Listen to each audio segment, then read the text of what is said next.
Hello everyone and welcome to the next lecture. अब आज की क्लास में हम लोग एक क्वेश्चन करेंगे पेटी कैश बुक से रिलेटेड। तो हम लोग करने वाले हैं इलस्ट्रेशन 17। यहाँ लिखा है प्रिपेयर पेटी cash book from the following transactions, the impressed amount is ₹10,000। तो ये जो ट्रांजैक्शंस हैं ये जनवरी की ट्रांजैक्शंस हैं और अब हमें इन सारी ट्रांजैक्शंस को रिकॉर्ड करना है पेटी कैश बुक में।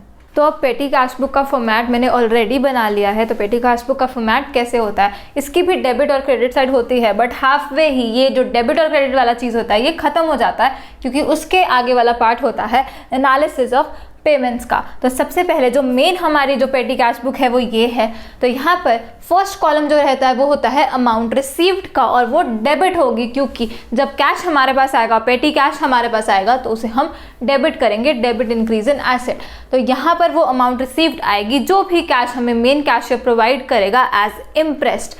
उसके बाद ये कैश बुक फोलियो है, ये कॉलम हमारा खाली रहने वाला है। डेट आएगी, जो भी डेट हो, चाहे वो अमाउंट रिसीव करने की हो, अमाउंट ऑफ इम्प्रेस्ड रिसीव्ड, या फिर वो डेट हो पेमेंट करने की। अब यहाँ पर्टिकुलर्स में आएगा किस कारण से वो कैश मिला, मतलब कि हमेशा इम्प्रेस्ड मिलेगा। तो एक तो वो वाली चीज़ आएगी, रिसिप्ट में सिर्फ एक ही चीज़ आ सकती है हमारे पास, the amount of impressed that we receive from the main cashier. तो वो तो 2 करके आएगी, क्योंकि हमारी जर्नल एंट्री क्या होती है, petty cash account debit to cash. तो ये पेटी कैश अकाउंट ही है, तो पेटी कैश टू कैश, तो इन पेटी कैश हमने यहाँ लिखना है टू कैश अकाउंट, और यहाँ पर आ जाएगी अमाउंट। उसके बाद हम लोग कुछ पेमेंट्स करेंगे। तो पेमेंट्स के लिए क्या जर्नल एंट्री होती है, particular payment debit to petty cash. तो अब ये पेटी कैश अकाउंट है, in petty cash by that particular payment, तो बाय करके यहाँ सारी पेमेंट्स आएगी। तो ध्यान में क्या बात रखनी है, जब भी आप इम्प्रेस्ड की अमाउंट रिसीव करोगे तो आपने टू कर लिखना है, और जब भी आप पेमेंट करोगे तो वो आपने बाय कर लिखना है। अब क्योंकि यहाँ पे 2 अलग अलग कॉलम्स नहीं हैं, टू और बाय लिखने के लिए एक ही पर्टिकुलर्स वाला कॉलम है, तो बहुत ज़्यादा ध्यान रखना है कि टू लिखोगे कि बाय लिखोगे। अब ज़्यादातर तो हमेशा बाय ही आएगा, क्योंकि हम पेमेंट्स ही करने वाले हैं, स्मॉल पेमेंट्स हमने करनी है इस पेटी कैश बुक में। लेकिन जब भी कैश रिसीव करोगे फ्रॉम पेटी कैशियर तो उसको टू करके लिखना है। तो सबसे पहली इंपॉर्टेंट चीज़ है टू और बाय का हमने बहुत ज़्यादा ध्यान रखना है। उसके बाद जितनी भी पेमेंट्स होंगी जिस चीज़ से रिलेटेड वो यहाँ पर आ जाएगी। तो टोटल पेमेंट्स में तो वो अमाउंट आनी ही आनी है, साथ ही में एनालिसिस ऑफ पेमेंट्स वाले में से किसी एक कॉलम में वो अमाउंट ज़रूर आएगी। तो क्वेश्चन हम लोग स्टार्ट करते हैं। सबसे पहले वहाँ लिखा था कि इम्प्रेस्ड की अमाउंट हमें मिली है ₹10,000। फिर से सोचने के 2 तरीके। पहला तरीका, जर्नल एंट्री के साथ सोचो। हम अमाउंट ऑफ इम्प्रेस्ड रिसीव कर रहे हैं from the main cashier. Journal entry हम लोग ऑलरेडी कवर कर चुके हैं पिछले लेक्चर में। जर्नल एंट्री इसकी होती है petty cash account debit to cash. तो इन पेटी कैश हमने लिखना है टू कैश। पर्टिकुलर्स में जाएंगे और यहाँ हम लिखेंगे टू कैश अकाउंट। अब कैश हम लोग रिसीव कर रहे हैं तो हमारा बढ़ रहा है, डेबिट साइड ही लिखना है, अमाउंट रिसीव्ड सीधा उस कॉलम की हेडिंग ही क्या है, अमाउंट रिसीव। तो जब भी इम्प्रेस्ड आएगा हमेशा यहाँ पर हमने लिखना है डेबिट साइड पे अमाउंट रिसीव्ड ₹10,000 हमने रिसीव किए हैं। डेट लिखेंगे जो कि है जनवरी 1। तो बहुत ज़्यादा आसान सी चीज़ है, कुछ मुश्किल नहीं था इसमें सिर्फ एक चीज़ ध्यान रखनी है कि सब कुछ लिखना पर्टिकुलर्स में ही है। तो टू और बाय का हमने ध्यान रखना है। साथ ही में जब अमाउंट रिसीव करेंगे मेन कैशियर से यहाँ पर आएगी, जब कोई पेमेंट करेंगे वो पेमेंट्स में आएगी, और कॉलम की हेडिंग ही ऐसी है कि कंफ्यूजन बिल्कुल भी नहीं होनी चाहिए। तो पहला तरीका सोचने का क्या होता है, जर्नल एंट्री, उसी के हिसाब से हमने कर लिया petty cash account debit to cash, तो इन पेटी कैश टू कैश। दूसरा तरीका सोचने का कि अगर जब भी हमने रिसिप्ट करी वो डेबिट साइड आनी होती है, जब भी हमने पेमेंट कर दी कैश की वो क्रेडिट साइड आती है। तो अभी रिसिप्ट हुई थी कैश की तो डेबिट साइड आना था, तो डेबिट साइड हमने वो अमाउंट लिख दी ₹10,000। अब इसके बाद क्या होगा, इसके बाद कुछ ट्रांजैक्शंस होंगी जिसमें हम लोग क्या कर रहे होंगे, स्मॉल कैश पेमेंट्स कर रहे होंगे। तो जनवरी 1 को यहाँ लिखा है पेड कार्टेज ₹250। तो अब फिर से 1 जनवरी को हम लोग क्या करें, एक पेमेंट हमने करी है किसकी, कार्टेज से रिलेटेड। तो अब पेमेंट कर रहे हैं, जर्नल एंट्री हमारे पास क्या होती है, जर्नल एंट्री होती है cartage debit to petty cash, तो इन पेटी कैश बाय कार्टेज। या फिर सीधी सी चीज़, जब भी कोई पेमेंट करनी है तो लिखना ही कैसे है, बाय करके ही लिखना है, क्योंकि जर्नल एंट्री ऐसे बनती है कि particular expense debit to petty cash, तो इन पेटी कैश होना ही क्या था, बाय दैट पर्टिकुलर एक्सपेंस होना है। तो जब भी कोई पेमेंट करेंगे बाय करके लिखेंगे, जब भी कोई रिसिप्ट आएगी वो रिसिप्ट होगी ही क्या, सिर्फ वो जो पैसे हम रिसीव करेंगे मेन कैशियर से, तो उसको हमेशा टू कर लिखना है। तो अब पेमेंट कर रहे हैं किसकी, कार्टेज की, हमने यहाँ लिखा बाय कार्टेज अकाउंट, साथ ही में डेट भी लिखेंगे जनवरी 1। जनवरी बार बार आप चाहे ना लिखें, सिर्फ डेट लिखेंगे तो भी चलेगा। तो अब हम लोगों ने कार्टेज के लिए पे किया है कितना, 250 रुपीज़। तो टोटल पेमेंट्स वाले कॉलम में तो आनी ही आनी है हर एक अमाउंट, तो जब भी कोई पेमेंट करेंगे वो इस कॉलम में तो आएगी ही आएगी, साथ ही में इनमें से किसी एक कॉलम में वो अमाउंट आएगी। अब कार्टेज का हमारे पास स्पेसिफिक कॉलम है, तो अब ये 250 रुपीज़ जो है इसी के बिल्कुल सामने हॉरिजॉन्टली हमने कार्टेज वाले कॉलम के नीचे इसके बिल्कुल सामने हम लोग लिखेंगे 250 रुपीज़, ताकि हम एनालाइज कर पाएँ कि ये 250 एक्चुअल में टोटल पेमेंट करी तो थी, किस कारण से करी थी, इनमें से कौन सी चीज़ से रिलेटेड वो पेमेंट थी। तो इससे हमें पता चल जाता है कि टोटल हमने कितना पे किया और साथ ही में एक पर्टिकुलर हेड के नीचे हमने कितनी पेमेंट करी, और साथ ही में टैली भी हो जाया करेगा क्योंकि यहाँ टोटल पेमेंट्स होंगी, इन सब का भी हम लोग टोटल लगाएंगे। ये वाले सारे टोटल इस टोटल पेमेंट्स वाले से टैली करने चाहिए। जनवरी 2 को लिखा है पेड वेजेस ₹700। तो अब हम लोग वेजेस पे कर आ रहे हैं, फिर से एक खर्चा कर रहे हैं। इसमें होना है क्या है, हमेशा खर्चा ही होगा ज़्यादातर, और सिर्फ मेन कैशियर से जब पैसे रिसीव करेंगे वो ही एक अलग एंट्री होती है। तो बाय वेजेस अकाउंट, ध्यान रखना है बाय ही लिखना है हमने। तो यहाँ पे लिखा जनवरी 2 कितने वेजेस पे किए, 700 रुपीज़ हमने वेजेस के पे किए, और साथ ही में टोटल पेमेंट्स में तो लिख दिया 700, साथ ही में देखें क्या वेजेस का कॉलम है हमारे पास। तो हम लोग इसके बिल्कुल सामने वेजेस वाले कॉलम के नीचे हम लोग लिखेंगे 700 रुपीज़ किए। 700 पे किए तो थे, किए किस कारण, वेजेस के कारण हमने ये 700 रुपीज़ पे किए। तो हमें अच्छे से पता चल जाता होता है एक पर्टिकुलर पेमेंट किस हेड के कारण हुई, इस एनालिसिस ऑफ पेमेंट्स वाले सेक्शन के कारण। नेक्स्ट है जनवरी 2 को बस फेयर ₹100। तो अब हमने बस फेयर पे किया कितना, 100 रुपये पे किया है, कन्वेंस पे करी है हमने। तो यहाँ पे हम लोग लिखेंगे बाय बस फेयर अकाउंट, डेट क्या है इसकी, डेट है जनवरी 2, साथ में टोटल पेमेंट्स वाले में तो लिखेंगे ही 100 रुपीज़। अब एनालिसिस ऑफ पेमेंट्स वाले कॉलम में जाएंगे, ये जो है ये ट्रैवलिंग चार्जेस है, बस फेयर है, कन्वेंस में जाएंगे हम लोग, और अब इसके बिल्कुल सामने कन्वेंस वाले कॉलम के नीचे हम लोग लिखेंगे ₹100। जनवरी 3 को लिखा है पोस्टेज ₹300। तो अब जनवरी 3 को हमने पोस्टेज के लिए पे किया है, यहाँ हम लिखेंगे बाय पोस्टेज अकाउंट कितना, 300 रुपीज़। अब हमने टोटल वाले में तो लिख दिया, साथ में देखेंगे कौन से कॉलम में आएगा, ये रहा पोस्टेज का कॉलम, तो इसके बिल्कुल सामने पोस्टेज वाले कॉलम के नीचे हम लोग लिखेंगे 300 रुपीज़। तो पेटी कैश बुक बनाना बहुत ही ज़्यादा आसान है, कुछ होता ही नहीं है इसमें, क्योंकि एक बार पैसा रिसीव करते हैं उसके बाद बस पेमेंट्स करते रहते हैं हम लोग।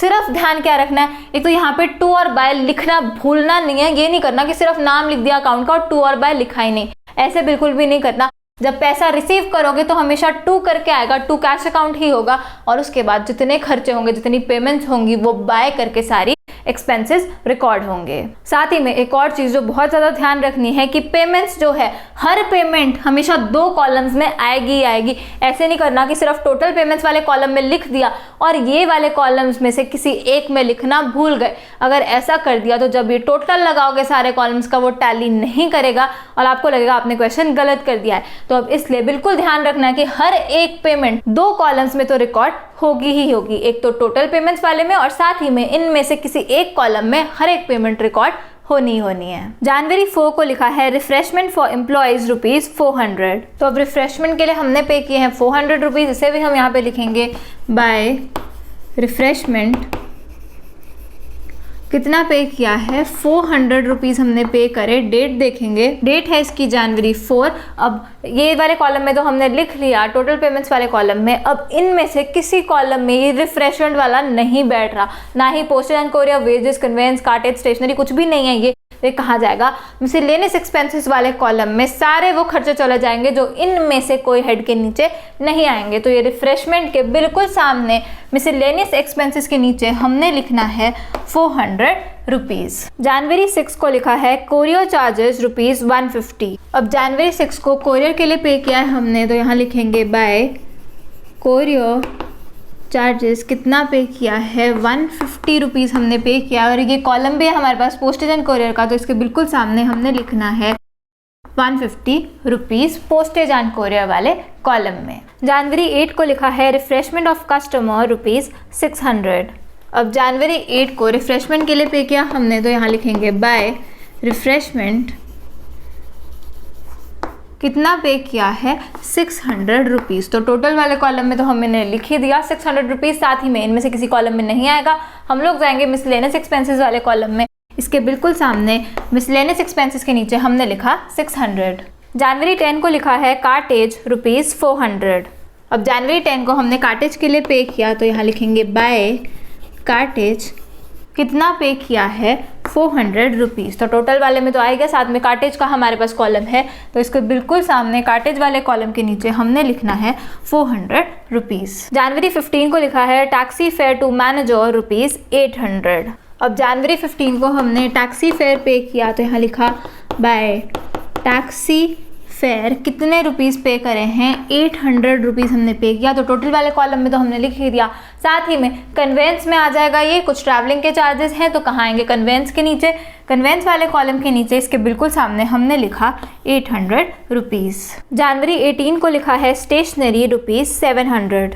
अब जनवरी 18 को हमने पे करा है स्टेशनरी के लिए, तो हम लिखेंगे बाय स्टेशनरी कितना पे किया है, 700 रुपीज़। टोटल वाले कॉलम में हमने लिख दिया, साथ ही में एक और कॉलम में आएगा, स्टेशनरी का कॉलम हमारे पास है, इसके बिल्कुल सामने स्टेशनरी वाले कॉलम के नीचे हमने लिखा 700। जनवरी 20 को लिखा है बस फेयर रुपीज़ 50। तो 20 जनवरी को हमने बस फेयर पे किया है, बाय बस फेयर 50 रुपये हमने पे करे हैं, तो यहाँ टोटल में लिखा 50 और फिर से कन्वेंस के लिए पे किया है, उसके बिल्कुल सामने कन्वेंस के नीचे हमने लिखा 50। जनवरी 22 को लिखा है वेजेस रुपीज़ 300। तो 22 जनवरी को हमने पे किए हैं वेजेस, यहाँ लिखा हमने बाय वेजेस कितने वेजेस पे करे हैं, 300 रुपीज़। तो टोटल वाले कॉलम के नीचे लिख दिया, और साथ ही में वेजेस का कॉलम है हमारे पास, तो इसके बिल्कुल सामने वेजेस वाले कॉलम के नीचे हमने लिखा 300 रुपीज़। जनवरी 25 को फिर से लिखा है वेजेस रुपीज़ 600। तो फिर से यहाँ पे आएगा बाय वेजेस कितने वेजेस पे करे हमने, 600 रुपीज़। टोटल में तो आएगा, साथ ही में वेजेस वाले कॉलम में भी आएगा 600 रुपीज़। इसकी डेट भी लिखेंगे जो कि है जनवरी 25। जन 27 को लिखा है पोस्टेज स्टैम्प्स रुपीज़ 1000। अब जन 27 को हमने पोस्टेज के लिए पे किया, तो बाय पोस्टेज आ जाएगा, यहाँ पर 1000 रुपीज़ हमने स्पेंड किए, टोटल में तो आएगा, साथ ही में पोस्टेज का हमारे पास कॉलम है, तो इसके बिल्कुल सामने पोस्टेज के नीचे 1000। जन 29 को लिखा है एंटरटेनमेंट एक्सपेंसेस रुपीज़ 800। अब जन 29 को हमने एंटरटेनमेंट एक्सपेंसेस पे किए, तो बाय एंटरटेनमेंट एक्सपेंसेस 800 यहाँ तो आ ही जाएगा टोटल वाले कॉलम में। अब इनमें से कोई कॉलम के नीचे भी वो एंटरटेनमेंट एक्सपेंसेस नहीं आ सकते, तो कहाँ जाएंगे, मिसलेनियस एक्सपेंसेस में जाना पड़ेगा हमें, और इसके बिल्कुल सामने मिसलेनियस एक्सपेंसेस के नीचे हमने लिखा 800। जन 30 को लिखा है लॉन्ड्री एक्सपेंसेस रुपीज़ 600। तो जन 30 को लॉन्ड्री के लिए हम कुछ पे कर रहे हैं, तो by laundry expenses 600 rupees. Total वाले कॉलम में तो आ ही गए, और साथ में कहाँ मिसलेनियस एक्सपेंसेस में आएगा, क्योंकि इनमें से और किसी हेड में ये लॉन्ड्री एक्सपेंसेस नहीं जा सकते, तो यहाँ पे आया 600 रुपीज़। लास्ट लिखा है जन 31 लॉक्स परचेज रुपीज़ 500। अब जन 31 को हमने कुछ लॉक्स खरीदे, एक छोटा खर्चा किया है हमने, बाय लॉक्स लिखेंगे यहाँ पर 500 रुपये के लॉक्स खरीदे हमने, तो टोटल वाले कॉलम में तो आ ही गया, साथ ही में इनमें से किसी हेड में नहीं आ रहा, तो मिसलेनियस एक्सपेंसेस वाले कॉलम में इसके बिल्कुल सामने हम लोग लिखेंगे 500 रुपीज़। तो ऐसे करके हमने जितनी भी ट्रांजैक्शंस हमें दी हुई थी सबको हमने रिकॉर्ड कर लिया। जब हमें मेन कैशियर पैसे देता है वो एक ही बार रिकॉर्ड होता है, और वो होता है स्टार्टिंग में, तो तब हम लोग लिखते हैं टू कैश अकाउंट, क्योंकि हमारी जर्नल एंट्री ही क्या होती है, petty cash account debit to cash account rupees 10,000। तो इन पेटी कैश टू कैश हमने लिखा 10,000 रुपीज़। उसके बाद होंगी ही बहुत सारी छोटी छोटी पेमेंट्स, तो पेमेंट्स के लिए जर्नल एंट्री होती है particular expense debit to petty cash, तो इन petty cash by that particular expense. तो सारे एक्सपेंसेस जो होते हैं वो बाय कर कर हम लोग लिख देते हैं विद द कॉरेस्पॉन्डिंग अमाउंट, जो कि टोटल कॉलम में भी आती है, और साथ ही में इन 6 कॉलम्स में से एक कॉलम में ज़रूर आती है वो वाली अमाउंट। तो ध्यान रखना है जब पेमेंट यहाँ रिकॉर्ड करनी है वो 2 बार रिकॉर्ड होगी, एक बार टोटल वाले में और एक बार कहाँ, एनालिसिस ऑफ पेमेंट्स में। तो अब जब हमने सारी ट्रांजैक्शंस को सही से रिकॉर्ड कर लिया होता है उसके बाद हम लोग क्या करते हैं, हम लोग यहाँ पर लिखते होते हैं टोटल पेमेंट्स। उसके बाद हम लोग लगाएंगे यहाँ पर एक लाइन जो बिल्कुल आगे तक चली जाएगी। अब हम लोग क्या करेंगे, इन सारे कॉलम्स का हमने टोटल लगाना है और हमने देखना है कि जो ये वाला टोटल है वो इन सब का जो टोटल है उसके इक्वल होना चाहिए, क्योंकि ऑब्वियस सी बात है, क्योंकि एक बार हमने टोटल वाले में तो सारा कुछ ही रिकॉर्ड कर लिया, लेकिन हमने पर्टिकुलर हेड के नीचे भी वो सारी चीज़ें रिकॉर्ड करी है, तो इन पर्टिकुलर हेड्स का जो टोटल होगा वो इस टोटल वाले पेमेंट से मैच करना चाहिए। तो आप हमेशा चेक करोगे, क्योंकि चेक करने से आपको पता चलेगा आपने कोई अमाउंट यहाँ लिखनी मिस तो नहीं कर दी। तो हम लोग देखते हैं इसका टोटल क्या बन रहा है। इसका टोटल तो मैं कॉपी कर रही हूँ, तो इसका टोटल बन रहा है 8250 रुपीज़। तो यहाँ पे जितनी हमने टोटल पेमेंट्स असल में कितनी कर दी है, हमने 8250 की टोटल पेमेंट्स कर दी हैं। 10,000 रुपये हमें मिले थे, 8250 रुपीज़ हमने ऑलरेडी स्पेंड कर दिए। अब क्या करेंगे, इन सब का भी हमें टोटल लगाना है। अब इसका टोटल बन रहा है 450, इसका टोटल बन रहा है, इस कॉलम का टोटल बन रहा है 1600, इस कॉलम का टोटल बन रहा है 950, नेक्स्ट का टोटल बना 650, उसके बाद सिर्फ 700 ही है यहाँ तो 700, और उसके बाद ये बना 1000, 1800, 2420, 900 बन रहा है इस कॉलम का टोटल।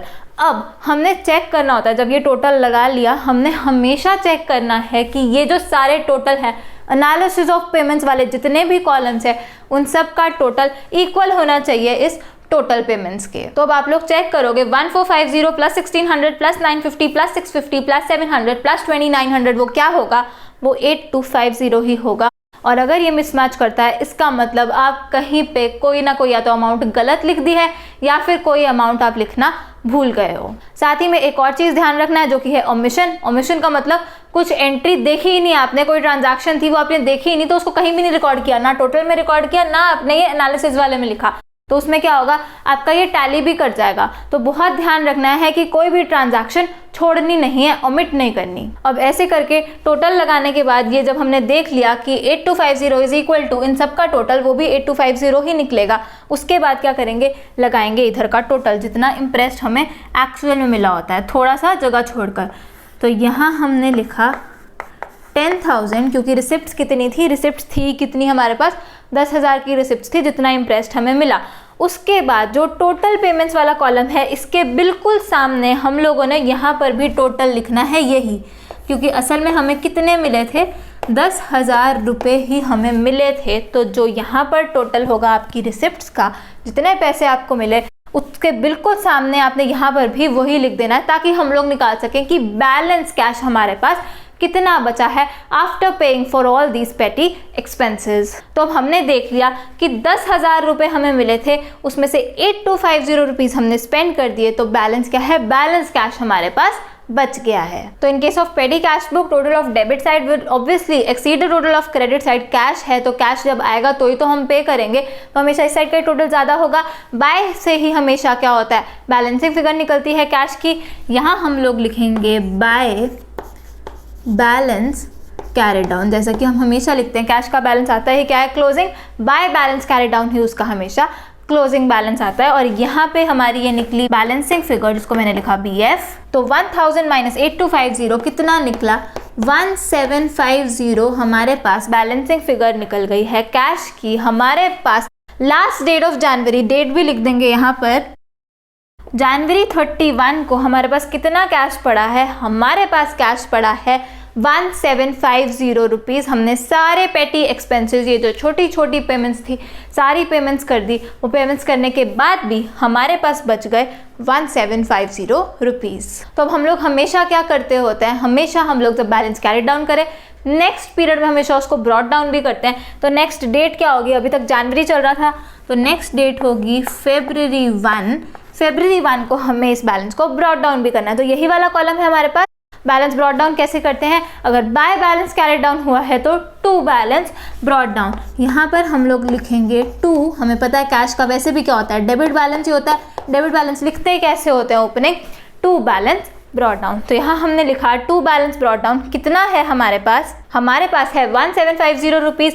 ये यहाँ क्रेडिट साइड तो बैलेंसिंग फिगर आती है, हमेशा ऑपोजिट साइड ही उसको क्या करते हैं हम ब्रॉट डाउन करते होते हैं। तो यहाँ पर हमने इसके बिल्कुल सामने लिखा डेबिट वाले कॉलम के नीचे 1750 रुपीज़ की आज के दिन पर फरवरी 1 को हमारे पास 1750 रुपीज़ पड़े हुए हैं। तो यहाँ तक तो हमें अच्छे से पता है कि कैसे करते होते हैं, क्लोजिंग को हम ओपनिंग कर देते होते हैं। बस डिफरेंस क्या है कि एक ही कॉलम में हमें टू और बाय वाली चीज़ लिखनी पड़ रही है, लेकिन अमाउंट के लिए हमारे पास डिफरेंट ही कॉलम है। यहाँ पर वो बाय वाली अमाउंट्स आ रही हैं और वहाँ पर जो डेबिट वाली अमाउंट्स होती हैं, टू वाली अमाउंट्स होती है, वो उसी साइड आ रही है, डेबिट साइड। अब क्या करना है, इम्प्रेस सिस्टम फॉलो कर रहे हैं। 10,000 रुपये उसके पास बिगिनिंग में होने चाहिए, पर उसके पास है कितने, उसके पास बैलेंस सिर्फ बचा 1750 रुपीज़। तो अब जो डिफरेंस है, मतलब कि जो अमाउंट उसने एक्चुअल में स्पेंड करी 8250 रुपीज़, वो उसको रीइम्बर्स कर देगा कौन, मेन कैशियर, पेटी कैशियर को उतनी अमाउंट रीइम्बर्स कर देगा। उसके पास फरवरी 1 को फिर से बैलेंस होगा इम्प्रेस्ड में कितना, 10,000 रुपये। ये होता है पूरा कॉन्सेप्ट इम्प्रेस सिस्टम का, जो कि पिछली क्लास में हम लोगों ने ऑलरेडी कवर किया था। बट अब नंबर्स आ गए तो नंबर से ज़्यादा अच्छे से समझ में आया होगा कि क्या होता है इसका मतलब। तो अब यहाँ पर हम लोग इम्प्रेस्ड वाली जो अमाउंट है, जो बैलेंस रह जाएगा अभी, वो रिसीव करेंगे, ताकि इम्प्रेस्ड का टोटल 10,000 रुपये हमारे पास हो। तो जर्नल एंट्री हमें ऑलरेडी पता है क्या डलती होती है जब मेन कैशियर से हमें पैसा मिलता है, petty cash account debit to cash. तो इन पेटी कैश हम लोग लिखेंगे टू कैश अकाउंट। फिर से फरवरी 1 को ही ये हो रहा है और कितने पैसे आएंगे हमारे पास, 10,000 पूरे करने के लिए जितना अमाउंट स्पेंड किया उतना ही तो चाहिए हमें। तो 8250 रुपीज़ हमारे यहाँ आ जाएंगे डेबिट कॉलम के नीचे। उसने हमें 8250 रुपीज़ कैश और दे दिया। और अब at the beginning of the period हमारे पास कितना अमाउंट हो गया, 1750 प्लस 8250, 10,000 रुपीज़, जो कि इम्प्रेस्ड का अमाउंट होना चाहिए हमारे पास in the beginning of the period, वो हमारे पास हो गया। तो ये था पूरा क्वेश्चन पेटी कैश बुक से रिलेटेड। तो पेटी कैश बुक बनानी हो ऐसे बनाते हैं हम लोग पेटी कैश बुक, और अच्छे से समझ भी आना चाहिए क्योंकि हमें अच्छे से पता है, हमने देख लिया था इम्प्रेस सिस्टम वर्क कैसे करता है। तो अब इस क्वेश्चन के थ्रू मैं आपको एक और चीज़ सिखाऊंगी कि अगर हमने लेजर बनाना हो तो हम लोग कैसे बनाएंगे, क्योंकि इसके थ्रू हमें इतना तो पता चल रहा है एक्सपेंसेस में कैसे आपकी जो पोस्टिंग होगी वो कैसे होगी। अगर पेटी कैश बुक में आपने बाय करके लिखे हैं एक्सपेंसेस, तो जर्नल एंट्री हमें ऑलरेडी पता है क्या होती है। जर्नल एंट्री होती है particular expense debit to petty cash. तो उस पर्टिकुलर एक्सपेंस के अकाउंट में आप लोग क्या लिखोगे, आप लोग जाके लिखोगे डेबिट साइड पे टू पेटी कैश, क्योंकि जर्नल एंट्री ही क्या है, जर्नल एंट्री जैसे अगर हम ये कार्टेज वाला खर्चा देखें, जर्नल एंट्री क्या बनी, cartage debit to petty cash. तो अब कार्टेज वाला जब अकाउंट हमारे पास होगा तो पोस्टिंग कैसे करेंगे, कार्टेज में जाके लिखेंगे टू पेटी कैश। ऐसे ही जितने भी यहाँ पर खर्चे हैं सब में क्या एंट्री डलेगी, to petty cash to petty cash to petty cash कर वो पर्टिकुलर अमाउंट आ जाएगी इन खर्चों के केस में। तो ये तो बहुत ज़्यादा ईजी है क्योंकि हमने देख लिया था कि जर्नल एंट्री क्या होती है in case of paying expenses from this पेटी कैश बुक। बट अब अगर हमें पेटी कैश बुक वाला अकाउंट बनाना है तो उसमें पोस्टिंग कैसी होगी वो हम लोग इस क्वेश्चन के थ्रू सीखेंगे। तो सबसे पहले आप लोग इतना नोट करें, उसके बाद हम लोग सीखते हैं कि पेटी कैश वाला अकाउंट कैसे बनेगा।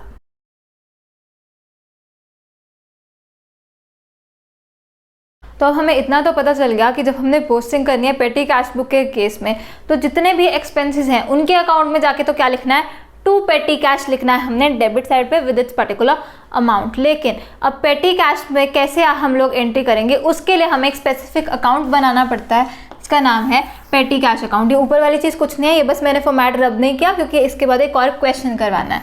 तो अब पेटी कैश अकाउंट हम लोग बनाएंगे यहाँ पर, जैसे नॉर्मल एक लेजर अकाउंट बनता होता है उसी तरीके से हमने बनाना है पेटी कैश अकाउंट। दो side, debit side credit side. तो यहाँ पर क्या लिखेंगे, date, particulars, amount in rupees, और फिर से डेट, पर्टिकुलर्स और अमाउंट इन रुपीज़। तो ऐसे करके हमने लेजर अकाउंट बना लिया। अब हम इसमें क्या करेंगे देखते हैं पोस्टिंग कैसे होगी उस पेटी कैश बुक से। तो पहली एंट्री हमें पता है क्या होती है, जो हम कैश रिसीव करते हैं उस पेटी कैशर से। क्या एंट्री थी? पेटी कैश डेबिट टू कैश। तो इन पेटी कैश अकाउंट हम लोग लिखेंगे जनवरी 1 को टू कैश अकाउंट। कितने रुपए आए हमें? अमाउंट ऑफ इंप्रेस्ड ही मिला होगा स्टार्टिंग में। कितने पैसे मिले? 10,000 रुपये हमें मिले। तो वो 10,000 रुपये हमने यहाँ पर लिख लिए। तो बहुत आसान सी चीज़ है। पहली चीज़ क्या होगी? पेटी कैशर से अमाउंट ऑफ इंप्रेस्ड हम रिसीव करेंगे। तो इन petty cash to cash account. उसके बाद हमने किए थे बहुत सारे खर्चे। अब क्या एक एक करके उन खर्चों का नाम यहाँ पे लिखेंगे, या फिर अगर हम टोटल भी लिख दें एक पर्टिकुलर हेड का, मतलब कि इन सब का अगर हम टोटल भी लिख दें तो भी इतना ज़्यादा लिखने की हमें ज़रूरत नहीं है, क्योंकि हमें पता है पर्टिकुलर एक्सपेंस में जाके तो हमने लिखना ही क्या है? टू पेटी कैश लिखना है, क्योंकि जर्नल एंट्री होती है particular expense debit to petty cash. तो अब यहाँ पर हम क्या लिखते होते हैं? यहाँ हम टोटल लिख देते होते हैं जितना हमने टोटल पे किया।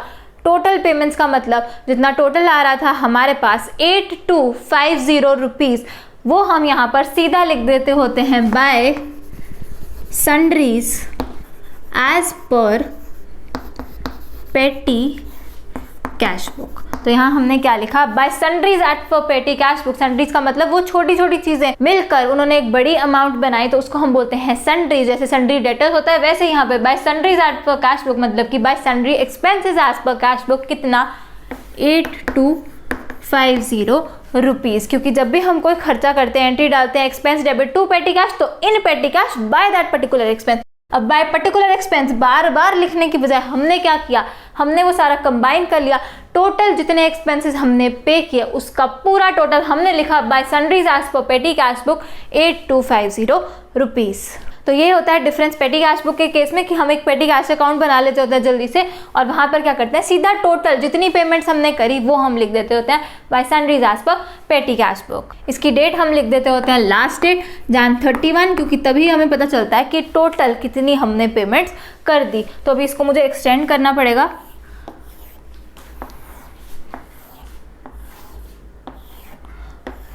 तो अब यही चीज़ें हुई थी, एक बार कैश आया था, उसके बाद हमने टोटल पेमेंट्स जितनी भी करनी थी कर दी। अब क्या करेंगे? अब बैलेंसिंग करेंगे जैसे नॉर्मल करते हैं लेजर अकाउंट्स की। तो यहाँ पे हमारा लगेगा टोटल, दिख रहा है डेबिट साइड का टोटल ज़्यादा, वैसे भी डेबिट साइड का टोटल ज़्यादा होना था क्योंकि पेटी कैश अकाउंट बना रहे, कैश अकाउंट में होता ही डेबिट साइड का टोटल ज़्यादा है। तो 10,000, इसी को हम लोग इस साइड भी लिख देंगे 10,000 रुपीज़। यहाँ का टोटल असल में 10,000 है, यहाँ का तो है ही नहीं, तो यहाँ निकलेगी बैलेंसिंग फिगर।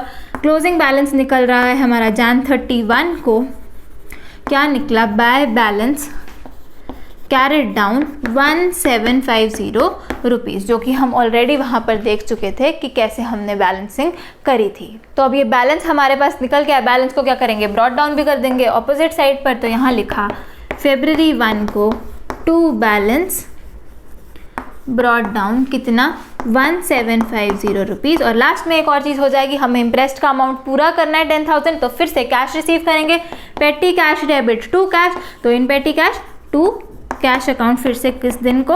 Feb 1 को। कितना कैश रिसीव करेंगे? जितना एक्चुअल में पे किया, 10,000 माइनस जितना ऑलरेडी पड़ा है 1750, जो कि होगा ही क्या? जितना हमने पे किया 8250 रुपीज़। तो ऐसे करके हम लोग पोस्टिंग करते होते हैं किससे?